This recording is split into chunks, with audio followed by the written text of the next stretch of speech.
Hello engineers, welcome back to Engineering Design Simplified.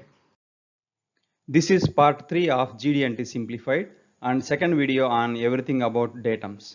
In this series, I am going to discuss everything about datums in GD&T starting with the definition of datums to how to select datum features. In this video, I am going to discuss about selection of datum features and datum targets. If you haven't already subscribed to my channel, please do so by clicking subscribe button. Selection of datum features. Selecting datums is the first step in dimensioning a part. Datum features are selected on the basis of part function and assembly requirements. Datum features are often the features that orient and locate the part in its assembly. The following characteristics to be considered while selecting the datum features. 1. Functional surfaces. 2. Mating surfaces in the assembly. 3. Readily accessible surfaces.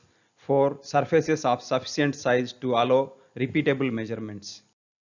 In this picture, the flange mounts on the surface A and is located by diameter B. For assembly, the holes need to be located relative to the features that mount and locate the part to the mating part. Therefore, surface A and diameter B are selected as datum features. Let us see this example here. This part, let us assume it is mounted on surface A, and in the assembly these two surfaces B and C are functional surfaces. Then how to select the datums? This surface can be selected as datum A, and this is B and C are B and C. This is case 1. Let's see the case 2 in next slide.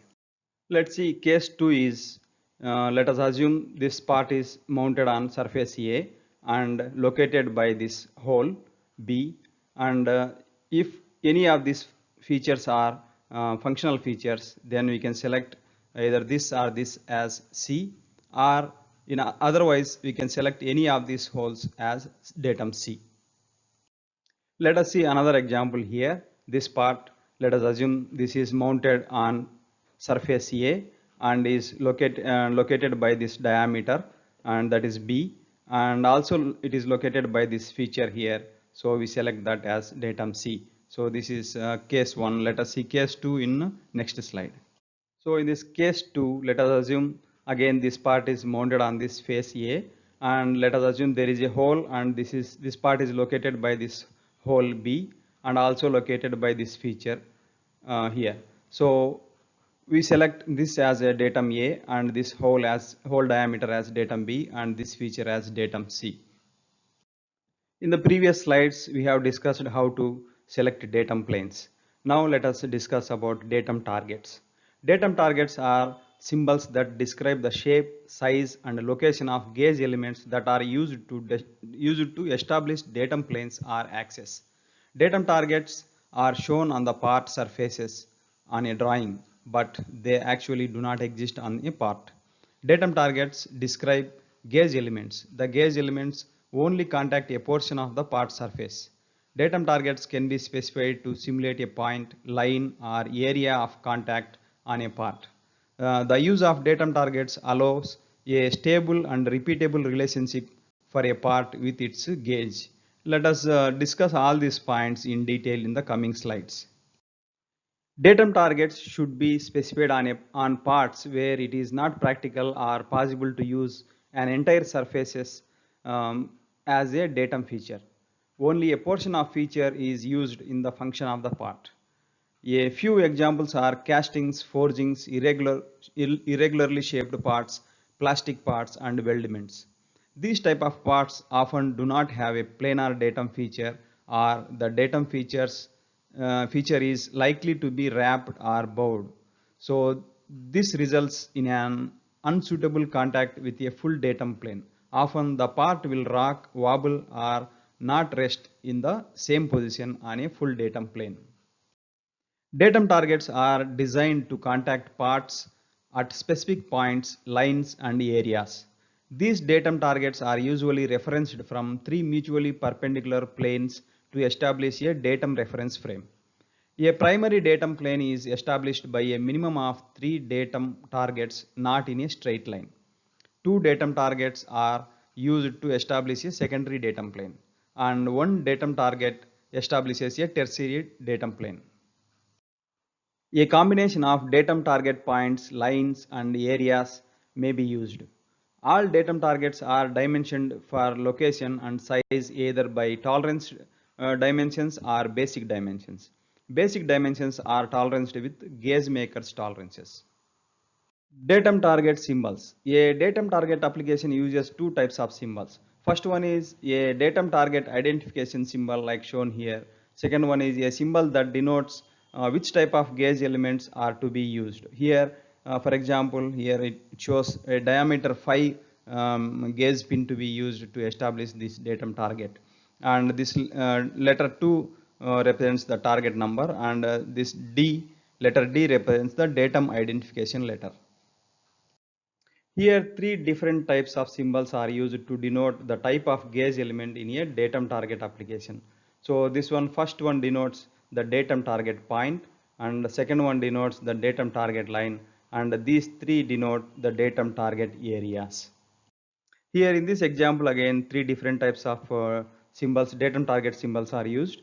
The first one, B1 and B2 denote the datum target points, and A1, A2 and A3 denote datum target areas with the diameter 0.5 inch, and the C1 denotes the datum target line. How is datum target point simulated in a gauge?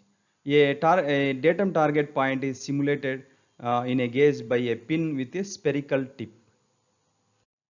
Now, how is a datum target line simulated in a gauge? A datum target line is simulated in a gauge by a cylindrical gauge pin like shown here in this picture. Now let us see different ways of denoting datum target areas in a drawing. So here the first picture denotes how to specify the datum target area in a rectangular form, and this shows how to specify datum target area in a circular form. And in circular form we can also denote by having a cross here, and then in the datum target symbol specifying the diameter of the area. Please note that all these dimensions to the datum target area are basic dimensions.